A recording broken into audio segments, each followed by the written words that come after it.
आप सबको जय मसीह की। आइए हम इससे पहले के वचन में जाएं, छोटी सी प्रार्थना कर लेते हैं सब मिलके। धन्यवाद धन्यवाद परमपिता परमेश्वर, राजा के राजा प्रभु यीशु, हम धन्यवाद देते हैं इस समय के लिए कि आपने इस समय में हम सबको जीवित स्वस्थ रखा और ये सुबह दिखाई। इसके लिए बहुत बहुत धन्यवाद परमेश्वर। क्षमा चाहता हूँ जो भी जाने अनजाने में मुझसे, मेरे परिवार से या हम सब से जो पाप हुए हैं प्रभु, हम सारे पापों को, हमारे सारे पापों को क्षमा करें, हम सबको शुद्ध पवित्र करें, अपने लायक बनाएं, जिससे कि हम तेरी आराधना कर पाएँ। हम सबको बुद्धि समझ ज्ञान दे प्रभु, कि तेरे वचन को हम समझने वाले बने, सीखने वाले बने और तेरे वचन को दूसरों को बताने वाले बने। हम सबकी सहायता करें, शैतान की देखी अनदेखी शैतानी शक्तियों को हम सबसे दूर करें प्रभु। दया करें हम सब पे, हमें सिखाएं प्रभु और सहायता करें। हम धन्यवाद देते हैं सारी बातों के लिए। धन्यवाद के साथ विधि प्रार्थना प्रभु यीशु के नाम से, आमीन। तो आज जो हम बात करेंगे वो है प्रभु यीशु की प्रार्थना का, प्रभु यीशु की प्रार्थना का शिक्षा मनुष्य को नई दिशा प्रदान करता है। इसके बारे में हम आज बात करेंगे। प्रभु यीशु की प्रार्थना और शिक्षा मनुष्य को नई दिशा प्रदान करता है। परमेश्वर के प्रियजनों, यहाँ पर मैं प्रभु यीशु की प्रार्थना कैसे करनी चाहिए ये नहीं बताने वाला हूँ। ये मैं ऑलरेडी जो कल वाला वीडियो था उसमें बता चुका हूँ, क्योंकि इसके बारे में मैं बहुत बार बता चुका हूँ। पर प्रभु यीशु की प्रार्थना करने की महान शिक्षा के बारे में जरूर बताऊंगा। देखिए, जब कोई व्यक्ति अकेले रहता है तो उसे अपने सृष्टिकर्ता परमेश्वर से बातें अवश्य करनी चाहिए, जिसे आप प्रार्थना में भी कहते हो। पर आजकल हम देखते हैं कि हर कोई अकेलेपन को दूर करने के लिए मोबाइल फ़ोन के जरिए यूट्यूब, है ना, फेसबुक, इंस्टाग्राम, ट्विटर और अन्य तरीकों से मोबाइल में और तरह तरह के ऑनलाइन चीज़ों का इस्तेमाल करते हैं अकेलेपन को दूर करने के लिए, ताकि जो कि आत्मिक जीवन के ऊपर बेहद ही नकारात्मक प्रभाव डालने में कामयाब होती है। मतलब कि ये सब चीज़ें आपके अकेलेपन में आपको प्रभु से दूर कर रही हैं, लेकिन आप इसको नहीं समझ पा रहे हैं। फिर मनुष्य के जीवन में हर तरह के नकारात्मक ऊर्जाओं का प्रभाव को काम करने के लिए सृष्टिकर्ता परमेश्वर को प्रार्थना करने की अत्यंत आवश्यकता है। आप लोगों ने बाइबल में पढ़ा ही होगा कि प्रभु यीशु हर बड़े काम करने से पहले परमेश्वर पिता से बातें किया करते थे अकेले में, यानी कि प्रार्थना किया करते थे किसी भी काम को करने से पहले। इसी तरह प्रभु यीशु की प्रार्थना करने की शिक्षा और संदेश मुझको, आपको और सारी सृष्टि के लोगों को वह देना चाहते थे और दिया है उन्होंने। इसका मतलब साफ है कि हम मनुष्य को हर तरह की परिस्थितियों से मुकाबला तथा अपने मनोबल को सुदृढ़ करने के लिए परमेश्वर से प्रार्थना करने की जरूरत है। अब देखिए, मत्ती 14 अध्याय 23 से 27 पद के वचन में लिखा है, प्रभु यीशु चेलों को झील के उस पार जाने के लिए कहकर खुद प्रार्थना करने के लिए अकेले पहाड़ पे चले गए। पर चेलों को ये नहीं पता था कि प्रभु यीशु किस तरह की झील के उस पार जाएंगे, क्योंकि प्रभु यीशु का मकसद ही कुछ अलग अलग करने का था। प्रभु यीशु पानी पर चलते हुए अपने अलौकिक शक्ति का सामर्थ चेलों को दिखाना चाहते थे। फिर यह होता है कि विपरीत हवा की वजह से चेलों को नाव चलाने में तकलीफ हो रही थी, क्योंकि वहाँ तूफान आंधी है ना समंदर के अंदर आ चुका था और उन्हें उस पार जाने में देरी हो रही थी। लेकिन प्रभु यीशु पानी के ऊपर पैदल चलकर ही उनके पास पहुंच जाते हैं। यदि आप एक मनुष्य की तरह सोचते तो ये सवाल जरूर मन में उठेगा कि विपरीत हवा और लहरों की वजह से जब चेलों को नाव चलाने में परेशानी हो रही थी तो प्रभु यीशु किस प्रकार लहरों के बीच पानी पर चलते हुए आगे आते जाते हैं।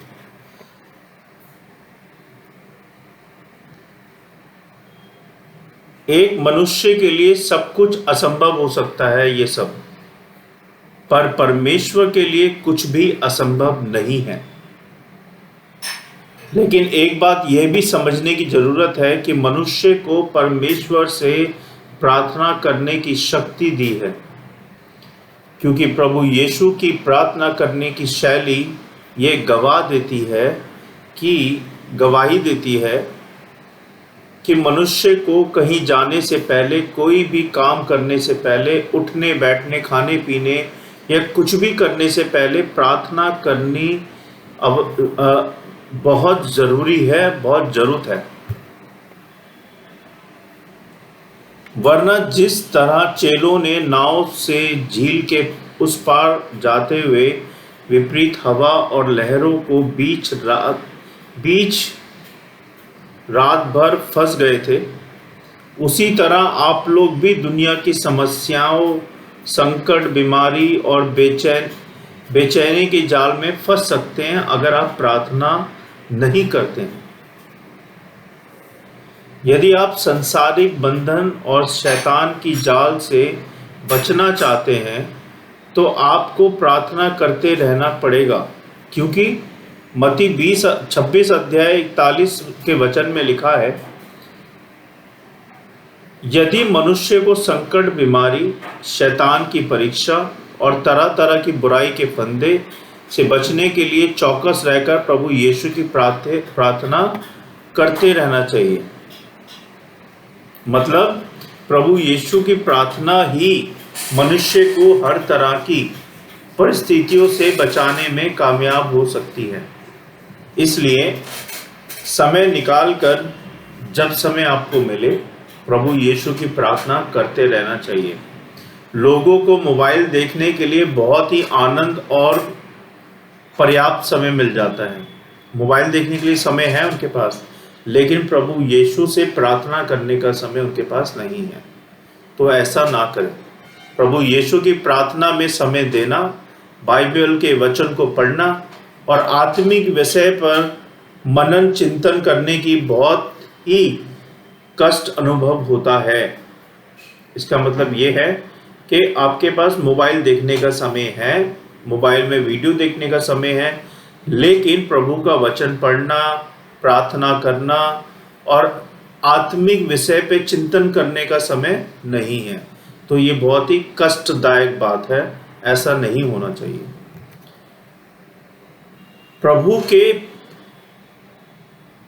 पुत्र पुत्री जनों, यदि आप यीशु को सच में प्यार करते हैं, उनको फॉलो करते हैं, उनको अपना प्रभु मानते हैं, अपना गुरु मानते हैं, तो उनकी शिक्षाओं को भी ग्रहण करने की बहुत आवश्यकता है, बहुत ज़रूरी है। यीशु की शिक्षाओं में मानव जाति का कल्याण है। अब वो कैसे, वो मैं आपको बताता हूँ। देखिए, प्रभु यीशु की प्रार्थना की शिक्षा के साथ मैं और एक बात कह देना चाहता हूँ कि जैसे प्रभु यीशु अपनी प्रार्थना की शिक्षा के द्वारा लोगों का शारीरिक और मानसिक संतुलन का ध्यान रखते थे, वैसे ही अपनी जीवनदायी वचन के द्वारा लोगों का स्वार्थ और घमंड को भी दूर करने की दूर करने की क्या कहते हैं, हिंदी वर्ड नहीं आ रहा मुझे, दूर करने की कोशिश किया करते थे शिक्षा के द्वारा। अब हम देखेंगे वचन के द्वारा, मत्ती 17 अध्याय 24 से 27 पद में लिखा है, प्रभु यीशु के चेलों में से एक पतरस को जब मंदिर के कर लेने वालों ने ये पूछा कि क्या तुम्हारे गुरु कर देते हैं, पतरस इसका जवाब हाँ में देता है। फिर वहां पर ऐसा होता है कि जब पतरस प्रभु यीशु के यहाँ जब घर लौटता है तो पतरस के कुछ कहने से पहले ही प्रभु यीशु यह पूछते हैं कि दुनिया के राजा कर किससे लेते हैं, अपने बेटे से या बाहर वालों से। आपको जानकारी के लिए और आपकी विश्वास को और मजबूत करने के लिए मैं आपको ये बता देना चाहता हूँ कि पतरस और कर लेने वालों से जब यरूशलेम मंदिर में लेने देने के बारे में बातचीत हो रही थी तो वहां पर प्रभु यीशु नहीं थे। फिर भी उस बात की जानकारी प्रभु यीशु को कैसे हुई? इसका जवाब ये है कि वह सचमुच प्रभु हैं। यदि वह मनुष्य होते तो दूसरे लोगों की बातों को प्रकट नहीं कर पाते, क्योंकि मनुष्य किसी विषय की जानकारी रखने के लिए बार बार पढ़ने के बावजूद भी याद नहीं रख पाता, तो दूसरे लोगों की बातों को प्रकट करना असंभव ही नहीं बल्कि नामुमकिन है। प्रभु के प्रियजनों, क्या आप कुछ समझ पा रहे हैं या अभी भी नासमझ की तरह पढ़ रहे हैं या सुन रहे हैं? मेरा कहने का मतलब ये है, यीशु प्रभु होकर भी आपको, मुझको और दुनिया के सारे लोगों को गलत उदाहरण या गलत शिक्षा देना नहीं चाहते थे। इसलिए प्रभु यीशु पतरस से यह सवाल पूछते थे कि दुनिया के राजा कर अपने बेटे से या दूसरे से लेते हैं। उसने प्रभु अर्थात सबसे बड़े होकर भी दूसरों के लिए ठोकर या फंदे का कारण नहीं बना, क्योंकि वह यह चाहते हैं कि हम सब मनुष्य भी उसकी शिक्षा का बाखूबी से पालन करें। अगर हम पालन नहीं करते हैं तो हम जरूरी है कि कष्टों में पड़ेंगे, मुसीबतों में पड़ेंगे। अगर आप आजकल लोगों को देखो कि बड़े और ऊंचे पद वाले लोग अपने से छोटे पद और साधारण लोगों से भरपूर सेवा करवाते हैं। आपने देखा ही होगा और देखते हैं, अभी भी ऐसा होता है। पर आप लोगों ने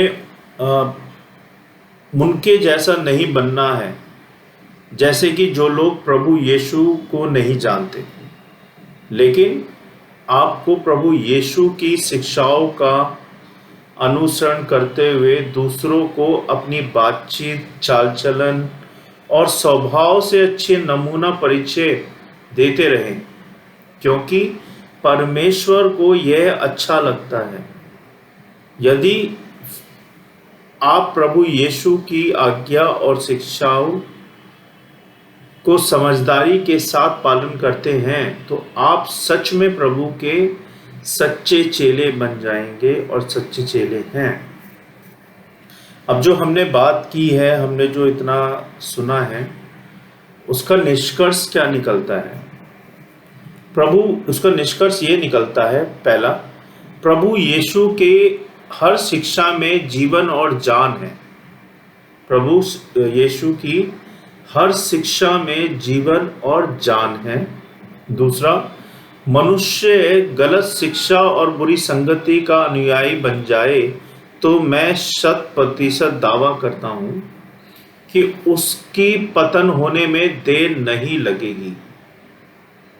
अगर वो बुरी संगति का में पड़ जाए या अनुयायी बन जाए तो उसके खत्म होने में, फिनिश होने में देर नहीं लगेगी। तीसरा, मैं चाहता हूं कि प्रभु यीशु की प्रार्थना और उसकी हर तरह की शिक्षाओं को एक बार हम अपने दिलो दिमाग में बसा लें, और देखिए आप पूरी तरह से नई सृष्टि के मनुष्य बन जाएंगे, क्योंकि प्रभु यीशु का वचन आप, मैं और दुनिया में बसने वाले सारे लोगों की तरह आम इंसान का वचन, यह बात आम इंसान का वचन या बात नहीं है, बल्कि इब्रानियों 4 अध्याय 12 पद में लिखा है, परमेश्वर का वचन जीवित, प्रबल, हर दोधारी तलवार से भी ज्यादा चोखा है, क्योंकि परमेश्वर का वचन मनुष्य को हर परिस्थिति में, हर प्रकार के विचारों में, शरीर या मन के आर पार को छेद सकता है। परमेश्वर का वचन चोखा है।